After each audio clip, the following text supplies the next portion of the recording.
ป่องเรื่องถึงพี่น้องเฮาเขาเจออันอยู่ไว้ดิวเว้งเก้งใหม่เลยคิมพร้อมวันมื้อในวันที่26เดือนธันวาคมปี2026เข้ายามกลางไหน9โมงต่อถึง12โมงกลางวันนั้นอยู่ดีสมาคมป้ายปิญญาและฟิงแงใต้ได้มีปางโฮบโทบพี่น้องใต้ได้ซับแรงแหนและถ่อมเสียงกลางใจเปิดตาต่างเส้นสายหมายเจ้าคือดีในเมืองไทยแลเลือกผู้ต่างโดยสภาเจ้าคือในเมืองไทยเนี่ยค่ะก็เปิดจังนั้นแลขย้อนพินหมอกพี่น้องเฮาค่ะในเว้งเก้งใหม่เลยคิมพร้อมเข้าโฮมถ่อมยินแลปันตั้งหันถึงเสกัมไหนค่ะอองตีลุ่มกอลิกไล่แลฟิงแงใต้ได้วางวัดกูดาวเอิงสีพุ่มเวงเก้งใหม่ค่ะเมื่อวันที่24เดือนธันวาคมปี2026เข้ายามกลางค่ำนั่นก็พบทบร่างปู่เฮงปู่ก้างแล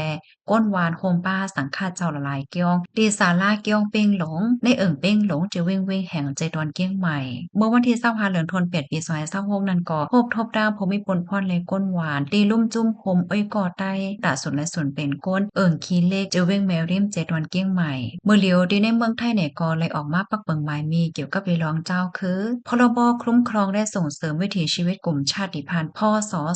2568ในเดดด้วยถึงปันเมืองหนังแกดกังปันกรุงสิขาลองเป็นก้นแกดกังแลสืบสารฟิงยาฮิตห้อยภาษาความลาดกำเทียมปันแห้งให้มีส่วนโฮมแลลองตัดสินใจเมื่อมีโครงการปกป้องเข้ามาในพื้นที่แลส่วนแลเข้าถึงพ่อนปางขั้นพื้นฐานอันลูกมาตีหลงปองจึงเมื่อหนังป้ายปิญญาป้ายอยู่ลีเจมเจอร์ไนขิงข้าวย่ามประดาขึ้นเส้นสายไม้ได้ขอดังเอาวันที่28เดือนธันวาคมต่อถึงวันที่27เดือนธันวาคมปี2026ในค่ะ